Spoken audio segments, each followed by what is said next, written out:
तो कोलिजन के टॉपिक में एक पार्टिकल दूसरे पार्टिकल पर लगाता है एक्शन, दूसरा पार्टिकल लगाता है रिएक्शन, और एक्शन और रिएक्शन न्यूटन थर्ड लॉ है।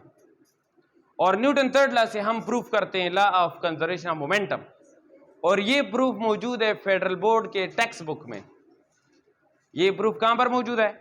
फेडरल बोर्ड के टेक्स्ट बुक में ये प्रूफ मौजूद है, तो आप वहां पर ये देख सकते हैं। तो इसमें आएगा Newton third law, option C. Option C is the correct option. Question number 70 में है what should be the length of the second pendulum on the surface of the moon. याद रखिए, उसने कहा कि सेकंड पेंडुलम वो पेंडुलम होता है जिसका टाइम पीरियड 2 सेकंड होता है, जिसका टाइम पीरियड 2 सेकंड है। और ये जो 2 सेकंड टाइम पीरियड है ये इसका फिक्स है, ये 2 सेकंड टाइम पीरियड इसका कांस्टेंट है, ये फिक्स है, ये टाइम पीरियड चेंज नहीं हो सकता। बाकी सब कुछ चेंज हो सकता है लेकिन ये 2 सेकंड टाइम पीरियड चेंज नहीं हो सकता। तो देखें टाइम पीरियड का क्या फार्मूला है? 2 pi L/G under root. Clear है? Taking square on both side, तो बोथ साइड स्क्वायरिंग करें तो ये क्या हो जाएगा? T square is equal to 4 pi square L/G under root. खत्म। मैंने बोथ साइड क्या लिया? बोथ साइड क्या लिया? स्क्वायर। स्क्वायर लेने से अंडर रूट क्या हुआ? खत्म। ओके, ये जी को इधर शिफ्ट करो, जी को इधर शिफ्ट करो, शिफ्ट करो शाबाश। तो L बराबर हुआ GT square divide by 4 pi square. तो मैंने ये जी को इधर शिफ्ट किया तो क्या हुआ? GT square. ओके, तो लेंथ मालूम हुआ। लेंथ किसके बराबर आ गया?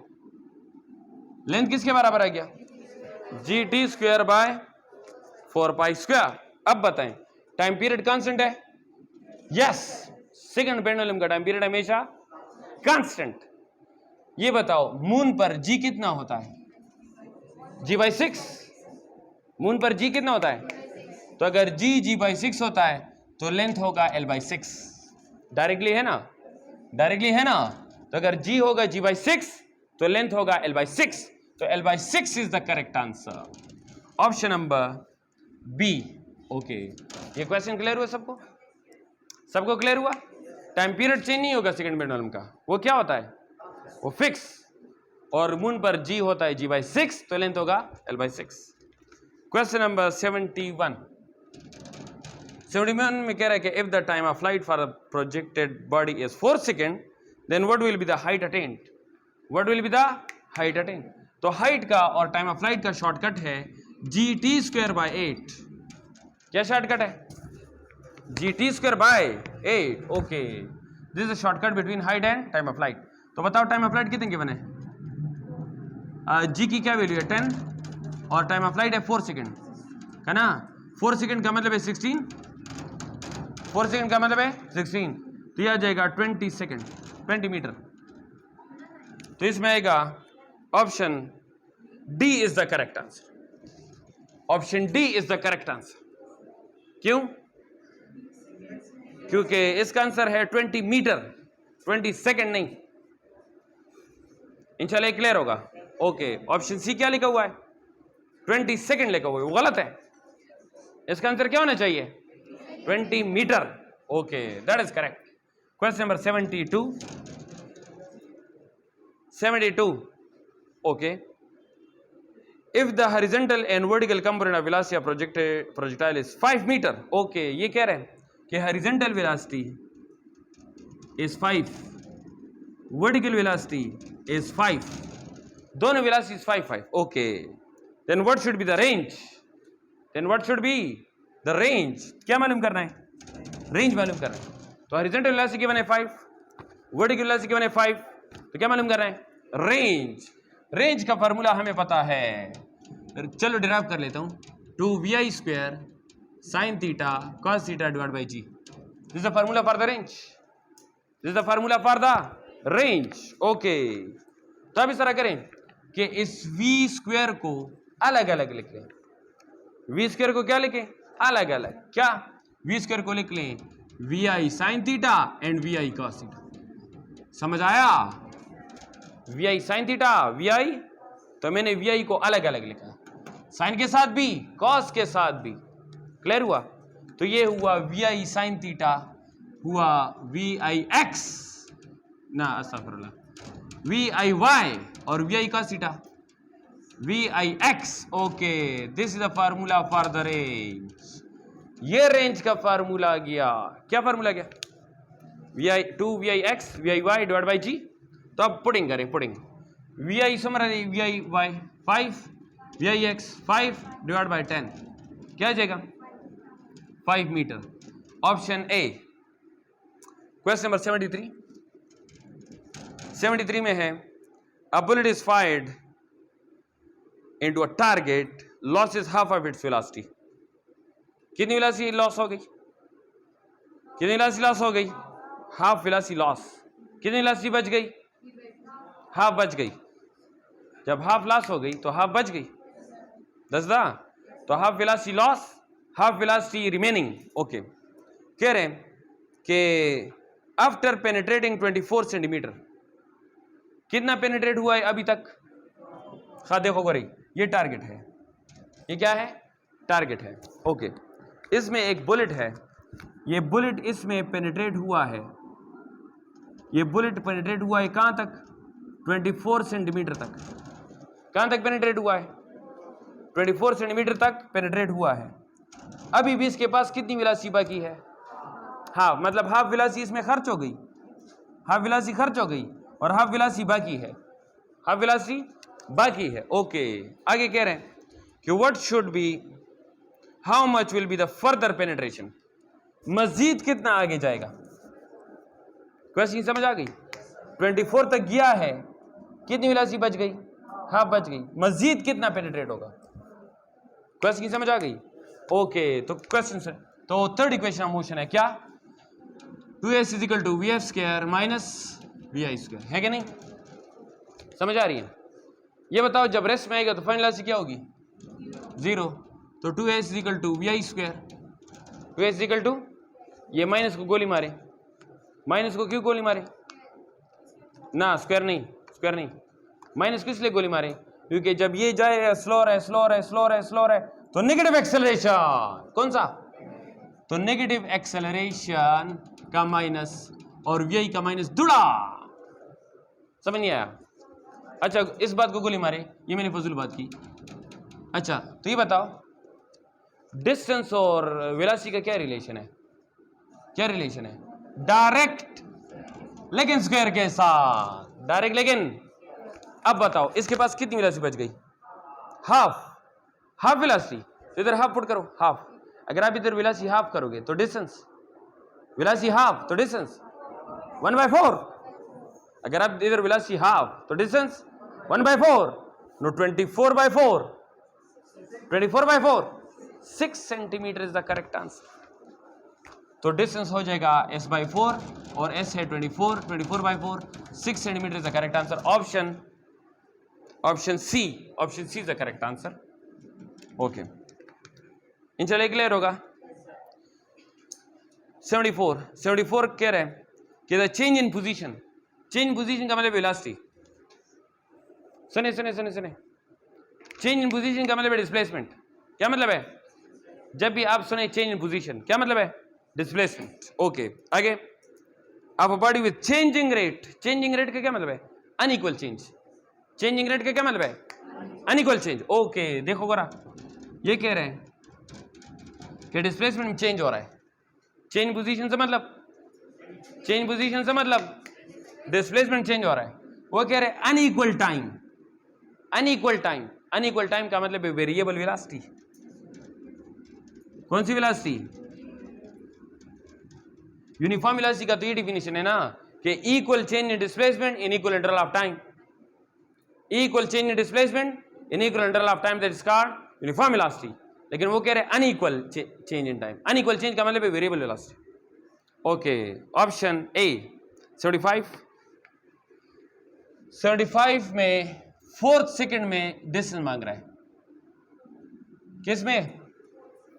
4th सेकंड में डिस्टेंस मांग रहा है और पहले सेकंड में डिस्टेंस गिवन है 2 मीटर। पहले सेकंड में डिस्टेंस गिवन है 2 मीटर और किस में मांग रहा है? 4th सेकंड में। तो 4th सेकंड का शॉर्टकट है 7s1। क्या शॉर्टकट है? 7s1। ये मैंने क्लास में बताया था, 7s1। तो 7s1, s1 कितना है? 2 मीटर, तो कितना आ जाएगा 14 मीटर। क्लियर है सबको? Option D, rate of change of momentum is called torque.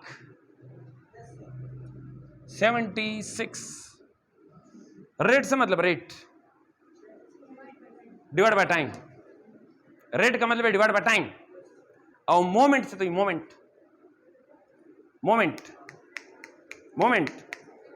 Multiplied by distance, moment का मतलब मल्टीप्लाइड बाय डिस्टेंस। देखो रहा मोमेंट किसके साथ है? मोमेंटम के साथ। मोमेंट किसके साथ है? मोमेंट है मोमेंटम के साथ। और रेट का मतलब है डिवाइड बाय टाइम, रेट का मतलब है। और ये बताओ आरपी क्या है? एंगुलर मोमेंटम, और angular momentum by time torque, और torque is called analogous to force. Torque दसो, टॉर्क को क्या कहते हैं? Rotational analog of force, rotational analog of force. Question number 77 में कह रहे हैं कि if the gravitational field strength is 9.8 metre पर सेकंड स्क्वायर मिसिंग है इसमें, आप स्क्वायर लगा दें, 9.8 मीटर पर second square for the mass inside the field, if the mass of the body is double then what is the field strength? ये बताओ W किसके बराबर है? mg। W किसके बराबर है? mg। तो m किसके बराबर हुआ? अस्तगफिरुल्लाह। g किसके बराबर हुआ? W बाय m, है कि नहीं? ये कह रहे कि मास क्या हुआ? डबल। ये बताओ जब मास डबल होगा तो वेट भी डबल होगा ना? जब मास डबल होगा वेट भी double, double cancel, g will remain the same. 9.8 option A. जब मास डबल होगा तो वेट भी डबल, तो इसका मतलब है weight will and G will be remains the same. जी तो वायु ग्रेविटेशनल फील्ड इंटेंसिटी, जी को क्या कहते हैं? Gravitational field intensity. ओके, ये जी का नाम है। 78 में क्या कह रहे हैं? If the centripetal force is double of the initial, centripetal force क्या हुआ? Double, 2f। Centripetal force is 2f। आगे क्या कह रहे हैं कि what is the value of radius? What is the value of radius? Radius क्या होगा? तो ये देखें, ये सेंट्रीपिटल फोर्स जो है, सेंट्रीपिटल फोर्स, ये जो सेंट्रीपिटल फोर्स है, सेंट्रीपिटल फोर्स ये जो सेंट्रीपिटल फोर्स है mv² बाय r है कि नहीं? ओके, याद रखिए सेंट्रीपिटल फोर्स डिपेंडेंट है। ये क्या है? डिपेंडेंट। और ये सारे फैक्टर्स इंडिपेंडेंट है। ये सारे क्या है? इंडिपेंडेंट। सेंट्रीपिटल फोर्स इन सब पर डिपेंड करता है, लेकिन ये सब सेंट्रीपिटल फोर्स पर डिपेंड नहीं करते। कोई नशे, सेंट्रीपिटल फोर्स इन सब पर डिपेंड करता है, लेकिन ये टर्म सेंट्रीपिटल फोर्स पर डिपेंड नहीं करता। अगर सेंट्रीपिटल फोर्स डबल हुआ, ट्रिपल हुआ, ज्यादा हुआ, तो ये फैक्टर उससे चेंज नहीं हो सकते, ये फैक्टर उससे चेंज नहीं हो सकते। तो इसका आंसर आएगा ऑल ऑफ दिस। इसका आंसर क्या आएगा? All of this. All of this की समझ नहीं आई? ऑल ऑफ दिस की समझ नहीं आई? ओके, चलिए समझाता हूं all of this. All of this समझाता हूं। वो रहा, सेंट्रीपिटल फोर्स हमारे पास बराबर है किसके? mv² bye r। Option A क्या है? ऑप्शन ए बताओ। ऑप्शन ए है 2r। ऑप्शन ए है 2r। 2r है आओ ना? Option A 2r। Okay, 2r, इस 2r को देखें, 2r पुट करो शाबा। मास को मैंने 4 टाइम किया और रेडियस को 2r किया। बताओ सेंट्रीपिटल फोर्स कितना होगा? डबल। सेंट्रीपिटल फोर्स डबल आ रहा है। अगर मास कितना हुआ? 4 टाइम, रेडियस कितना हुआ? डबल। तो डबल रेडियस से भी सेंट्रीपिटल फोर्स डबल हो रहा है। डबल रेडियस से भी सेंट्रीपिटल फोर्स डबल हो रहा है। ऑप्शन बी बताएं। बी में है radius is half. Radius is half. अगर मैं सेंट्रीपिटल फोर्स में सारी चीजें कांस्टेंट रखूं, अगर मैं मास कांस्टेंट रखूं, स्पीड कांस्टेंट रखूं और सिर्फ रेडियस को हाफ करूं, रेडियस को क्या करूं? हाफ, तो ये हाफ ऊपर जाएगा, तो हाफ ऊपर जाएगा तो सेंटीमीटर फॉर डबल होगा, तो डबल हाफ से भी आता है, तो ऑप्शन बी भी सही है, ऑप्शन बी भी सही है, होएगी क्या ना। ऑप्शन सी को देखें, ऑप्शन सी, ऑप्शन सी में क्या है, नो चेंज, ऑप्शन सी में है R is constant, option C में आर इज कांस्टेंट। तो देखें अगर सेंटीमीटर फोर्स हमारे पास है mv² बाय आर, कितना, अगर मैं इसमें वेलोसिटी कर दूं √2v, कितना कितना, रेडियस क्या रखा, सेम, रेडियस क्या रखा, वेलोसिटी कितनी कर दी √2v, तो सेंटीमीटर फोर्स कितना होगा, डबल, तो फिर भी डबल आ रहा है, रेडियस में चेंज नहीं आ रहा लेकिन फिर भी सेंटीमीटर फोर्स डबल, तो इसमें आएगा ऑल ऑफ दिस। तो रेडियस की वैल्यू पॉसिबल है किस तरह, डबल भी, हाफ भी और सेम भी, तो ऑल में सेंटीमीटर फोर्स जो है वो डबल आ सकता है। यहां तक क्लियर है सबको? Okay, question number 79, question number 79, if the diameter of the spring becomes double then what is the k, k किसके बराबर है, YA/L किसके बराबर है, तो ये बताओ, एरिया में रेडियस पर स्क्वायर है पाई आर स्क्वायर है, तो ये बताओ अगर रेडियस डबल हो जाए, रेडियस डबल हो जाए तो क्या होगा, 4 टाइम, क्योंकि रेडियस पर क्या है, स्क्वायर, और आपको तो पता है कि रेडियस और डायमीटर एक ही चीज है, सिर्फ डायमीटर थोड़ा बड़ा होता है, रेडियस थोड़ा छोटा होता है, बाकी डायमीटर और रेडियस तो एक ही बात है ना, डायमीटर और रेडियस एक ही बात है, पता है ना, यस। तो अगर रेडियस डबल या डायमीटर डबल तो क्या होगा, 4 time, option B is the correct answer. 80, question number 80, if the projectile is thrown with the different angles having same initial speed and range, if h is height for 30 degree, what is the height for other angle? तो याद रखें इसका shortcut है h1/h2 is equal to tangent square theta 1 divided by 1. This is the shortcut for the height and theta. This is the shortcut for height and complementary angles. Height and complementary angles. Okay, गोरा खाम, पहला height कितने बताएं, h, पहला height कितना है h, और theta कितने, 30 पुट करो, tangent square 30 divide by 1। Okay, ये बताएं टेंजेंट 30 किसके बराबर है, 1/√3, लेकिन टेंजेंट पर स्क्वायर है, होल स्क्वायर, टेंजेंट पर स्क्वायर है तो क्या हो जाएगा, होल स्क्वायर, तथा खैर बच्चों यह आ जाएगा होल स्क्वायर। अच्छा सुने, क्या आ जाएगा h/h2 is equal to 1/3, square से अंडर रूट खत्म है ना, क्रॉस मल्टीप्लिकेशन करें, 3 इधर h2 इधर, तो ये आ जाएगा h2 is equal to 3h, option A is correct answer.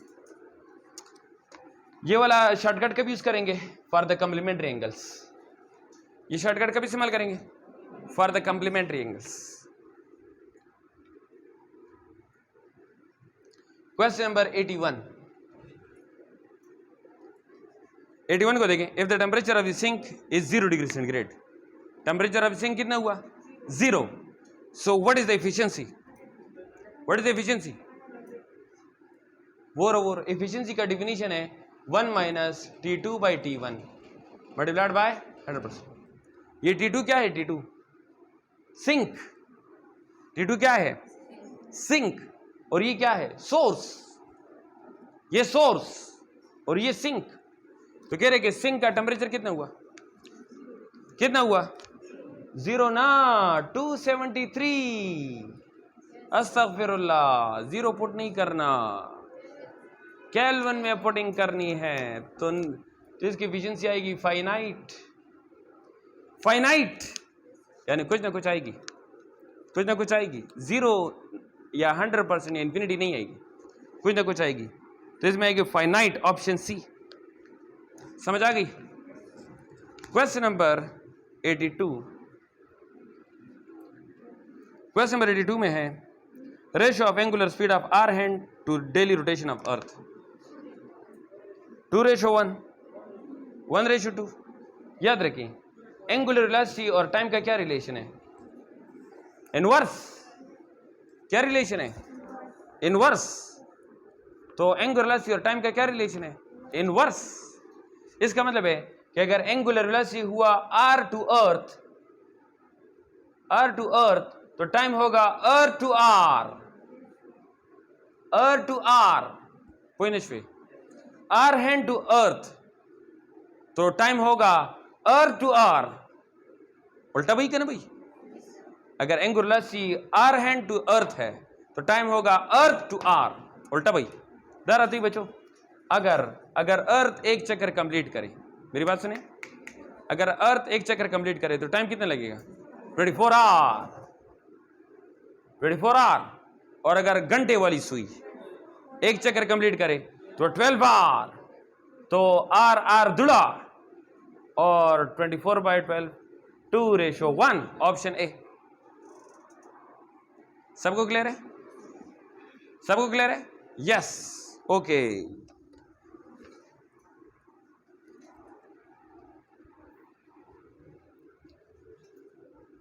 हाँ, क्वेश्चन नंबर कौन सा?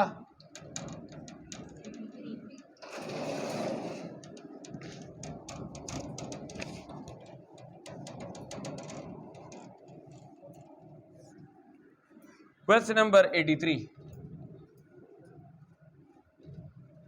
ओके। 83 में क्या कह रहे? अ स्प्रिंग, क्या कह रहे? अ spring of length, L is cut into 1:2। Spring को हमने कट किया किस तरह? 1:2, okay. The force constant for the shorter part, देखो गरी, पहले तो इन दोनों को ऐड करो, 1 + 2, तो टोटल स्प्रिंग है 3 पार्ट्स। टोटल स्प्रिंग है 3 पार्ट्स। तो पहला पार्ट है 1 आउट ऑफ 3, दूसरा पार्ट है 2 आउट ऑफ 3। टोटल पार्ट्स कितने? 3। तो पहला पार्ट कितना है? 1 आउट ऑफ 3। और दूसरा शॉर्टर पार्ट कौन? शॉर्टर 1/3। शॉर्टर कितने? तो शॉर्टर पार्ट की बात कर रहा है। किसकी बात कर रहा है?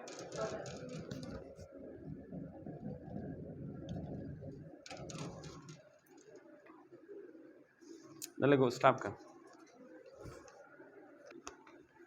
अच्छा, तो शॉर्टर पार्ट इसमें है कितना? कौन सा? 1/3। तो अब बताएं, लेंथ और के इनवर्स है, तो अगर लेंथ है 1/3 तो क्या होगा? 3k, 3/1। अगर लेंथ होगा 1/3 तो क्या होगा? 3/1, यानी 3k, option A. Question number 84, if the length of the pendulum is taken infinite, length कितना हुआ? Infinite, what is the time period? 86 minutes. Yes, ये मैंने क्लास में बताया था, क्योंकि टाइम पीरियड का फार्मूला है r divide by 1 + L/r by L into G। That is the formula for the time period. ये फार्मूला कब इस्तेमाल करेंगे? जब length of the pendulum radius of the earth के बराबर या ज्यादा। ये वाला फार्मूला कब इस्तेमाल करेंगे? जब length radius of the earth के बराबर या उससे ज्यादा, तो ये वाला फार्मूला हम इस्तेमाल करेंगे। तो इधर लेंथ क्या पुट करो? लेंथ क्या पुट करो? इन्फिनिटी। तो इससे आ जाएगा 86 मिनट्स। इससे क्या आ जाएगा? 86 minutes, okay. Option number C. Question number 85,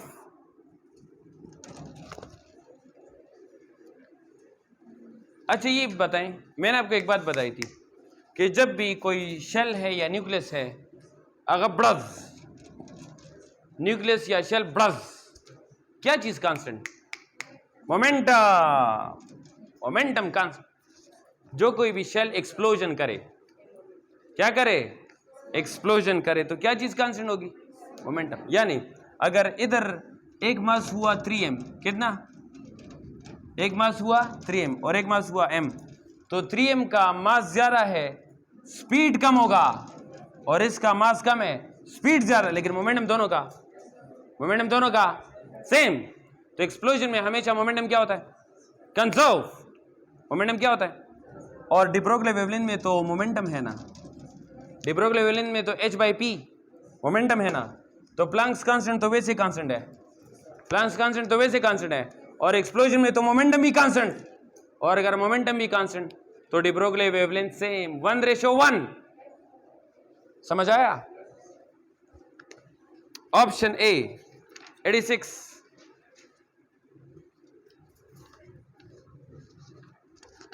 86 में the potential energy of the spring is 10 joule. Potential energy कितनी है? 86 में potential energy is 10 joule. Okay, and the displacement is s। Displacement कितना है? s।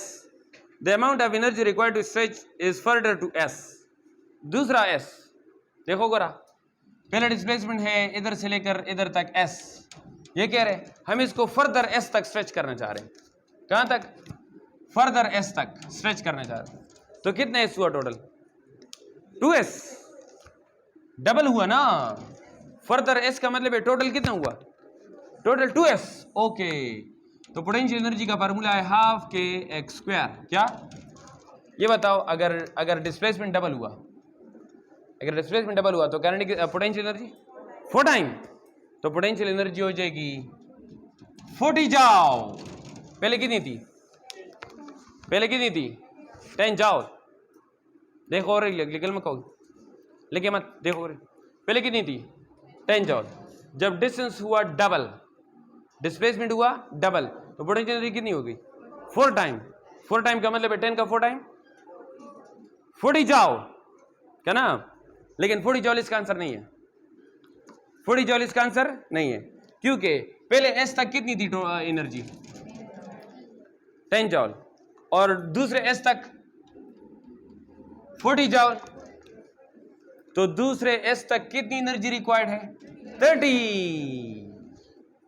30 joule required to reach to the 2s। समझ नहीं आया? Okay, question number 87 में भी मैंने एक क्लास में बताया था कि जब मास सेम हो तो 100% kinetic energy will be transfer. जब मास बराबर हो तो 100% kinetic energy will be transfer. समझ लो, देखो गोरा, ये बॉडी रेस्ट में है m2, अगर ये बॉडी रेस्ट में है तो काइनेटिक एनर्जी क्या होगी? 0। काइनेटिक एनर्जी क्या होगी? 0। और ये मास है m1, ये आ रहा है मोशन में है, लेकिन इसकी काइनेटिक एनर्जी है 30 जूल। सुन रहा? अगर मास बराबर हुए, जमा खबर हो रही कुछ? अगर मास क्या हुए? बराबर, दोनों मास बराबर, तो ये जाकर कोलाइड हो जाएगा इन स्टॉप। पहला वाला स्टॉप, तो पहले वाले की काइनेटिक एनर्जी 0 और दूसरे वाला मूव विद 30 जूल। तो अब बताओ काइनेटिक एनर्जी 100% ट्रांसफर होगी? ये कब ट्रांसफर होगी 100%? Mass same. Option C, option B. Question number 88, question number 88 में कह रहे हैं neutron moving with velocity v collide elastically, किस तरह? Elastically with a stationary alpha particle. The velocity of the neutron after collision, the velocity of neutron. Okay, देखो गोरे बच्चों, पहले पार्टिकल है न्यूट्रॉन और दूसरा है अल्फा। पहला पार्टिकल क्या है? Neutron. Neutron moving with velocity v1 with velocity u1, और alpha particle is at rest. Alpha particle is at rest. Okay, alpha particle rest में, तो किसकी वेलोसिटी मांग रहा है? Neutron after collision. Neutron after collision, तो बिफोर द कोलिजन न्यूट्रॉन की velocity क्या है? u1। आफ्टर द कोलिजन होगी v1। क्या होगी? अल्फा की before the collision u2, after the collision v2। Okay, तो ये बताओ मैं v2 मालूम करूंगा कि v1? v1, क्योंकि न्यूट्रॉन की मांग रहा है। न्यूट्रॉन की आफ्टर कोलिजन क्या होगी? v1, और v1 का फार्मूला है m1 minus m2 into u1 divide by m1 plus m2 plus 2m2 u2 divide by m1 plus m2। ये फार्मूला पढ़ा था कोलिजन में, कोलिजन में पढ़ा था। आओ शॉर्टकट में बोले, बिल्कुल हाँ अब बताओ न्यूट्रॉन का मास कितना है? m कितना? और अल्फा का 4m इंटू u1। न्यूट्रॉन का कितना मास है? m और अल्फा का 4m। और ये बताओ अल्फा तो रेस्ट में है ना, अल्फा तो रेस्ट में है ना, 0 मल्टीप्लाई एनीथिंग 0, समझ आया? 0 मल्टीप्लाई एनीथिंग 0। ओके दारा तो m minus 4m minus 3m स माइनस 3m का ना इंटू u और नीचे 5m तो mm cancel minus 3u by 5।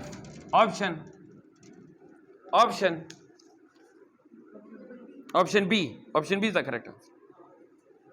समझ आ गई? Question number 89, which physical quantity remains same during simple harmonic motion? Which quantity will same during simple harmonic motion? है ना? तो कौन सी क्वांटिटी सेम रहेगी ये देखते हैं। तो इसमें आएगा all of these, इसमें क्या आएगा? all of these।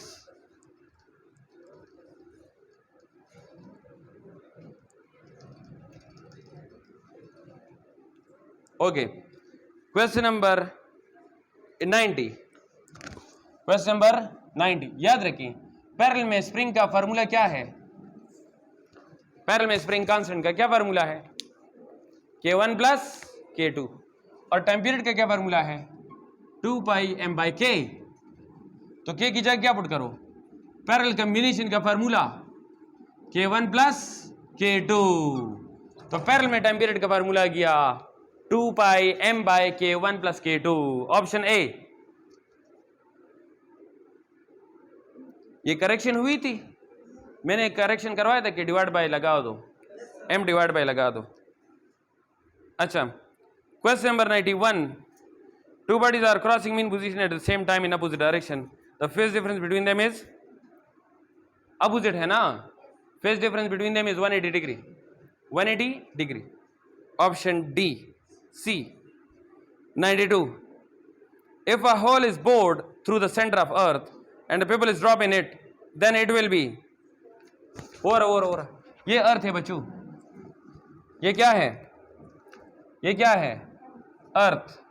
नजर आ रहा है? आओ, ऊपर पाकिस्तान है, नीचे अमेरिका है। देखो जरा, ऊपर पाकिस्तान है, नीचे अमेरिका है। जहाज का टिकट महंगा है और PIA तो वैसे भी खतरनाक है ना?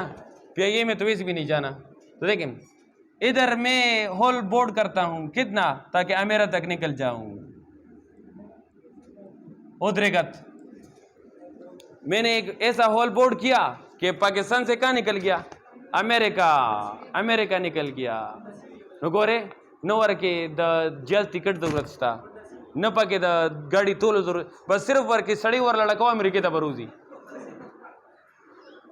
सड़ी लड़का अमेरिका था बराजी होएगी बघा बरा उगोरा खर्चे मर्ची ना बच हुई दा कम करी दाखला जजू ने जोड़ी मोटर जोड़ी ऐसी किश्ते मिश्ते जोड़ी ले वनिया और अब सुने क्वेश्चन सुने, कह रहे कि इसमें मैंने एक ड्रॉपलेट एक स्टोन ड्रॉप किया, एक स्टोन क्या किया? ड्रॉप। ये बताइए सेंटर ऑफ अर्थ है, सेंटर ऑफ अर्थ इस ड्रॉप को खींचेगा?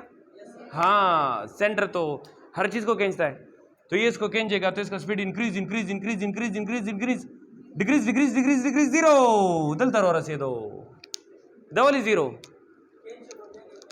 वापस ही रखेगी, वापस रहा क्या ना अमेरिका के स्टाफ ने शो उस बे ब्याह रखेगी, इसका speed increase increase increase increase increase maximum decrease decrease decrease decrease zero ब्याह हो रहा पाकिस्तान था बस 10 बजी और राजी बची और कल पाकिस्तान की सलाम अलैकुम और कल अमेरिका की सलाम अलैकुम, कल पाकिस्तान की सलाम गई, कल अमेरिका की सलाम गई। No it will execute simple harmonic motion.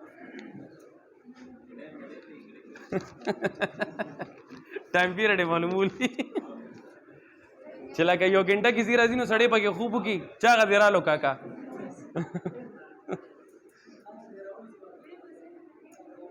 Execute संगा पर सेंटर बांधी चिकम दे ग्रेविटी बिल्कुल जीरो था, करेक्ट हो। ड्यू टू इनर्शिया स्टॉप की बना, ड्यू टू इनर्शिया स्टॉप की बा, इनर्शिया की वजह से स्टॉप नहीं होगा। क्योंकि जब आएगा तो तेज होगा, तेज होगा, तेज होगा, तेज होगा। अब इधर ग्रेविटी जीरो होगी, लेकिन इनर्जी की वजह से स्टॉप नहीं होगा, नीचे आएगा। क्लियर हो रहा है कि नहीं? समझ आ गई? Okay, question number 93। A spring is stretched by 5 centimeter. Its potential energy is E if the stretch is 10 centimeter. मतलब डबल, मतलब डबल। पहले कितना था?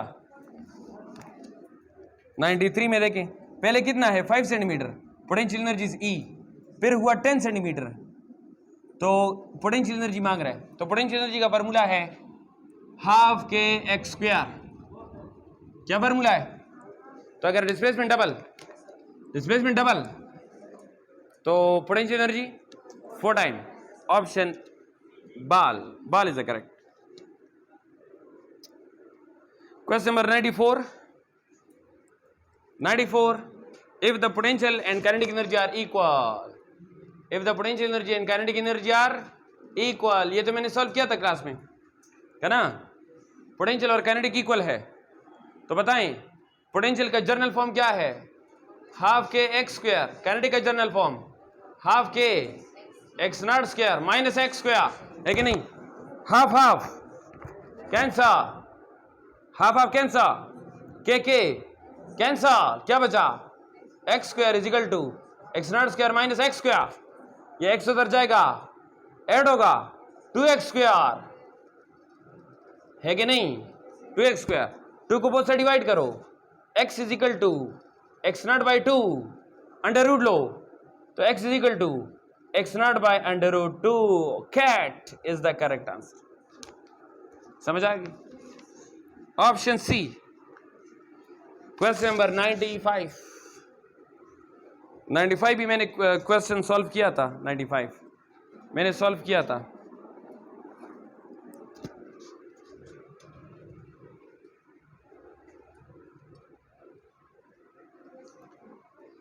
क्लास में सॉल्व किया था 95 के काइनेटिक टोटल एनर्जी का क्या फॉर्मूला है? हाफ के x not square. Total energy का क्या फॉर्मूला है? हाफ के एक्स नॉट स्क्वायर। और काइनेटिक एनर्जी का जर्नल फॉर्म हाफ के x not square minus x square, है कि नहीं? तो ये कह रहे हैं कि डिस्प्लेसमेंट हुआ half of the amplitude. Displacement कितना हुआ? पुटिंग कर दो इधर, डिस्प्लेसमेंट की जगह क्या? Half of the amplitude. तो ये क्या आ जाएगा? यह आ जाएगा kinetic energy is equal to half के x not square as it is, और इसकी जगह एक्स नॉट बाई 2। समझ आ रही है? तो यह आ जाएगा kinetic energy is equal to half के x not square minus x not square by 4। Square से ही क्या हो जाएगा? 4, स्क्वायर से 4। ओके, इसके एलसीएम डायरेक्ट बताओ, शब्द डायरेक्ट, मेरे पास टाइम नहीं है, एलसीएम डायरेक्ट बताओ। 3/4, 3/4। समझ आया? यस। तो 3/4 आगे, 3/4 निकालो बाहर, 3/4 बाहर, अंदर क्या बचा? अंदर बचा हाफ के x not square which is total energy, which is total energy. तो it is 3/4 E naught. Option delta is the correct answer. Delta is the correct answer. Last question is 96. Last question is 96. A weight suspended from an ideal spring oscillate up and down with a time period t. If the amplitude of the oscillation is doubled, then the time period will be. Time period will be. Amplitude double. What is the time period? Remain same. Time period amplitude पर depend नहीं करता। Time period amplitude पर depend, time period का क्या formula है? 2πm/k। 2πm/k time period amplitude पर depend करता है? No, time period will remains the same. Option A is the correct answer. समझ आ गई सबको? Any question? बाकी इंशाल्लाह next Sunday. Okay, thank you.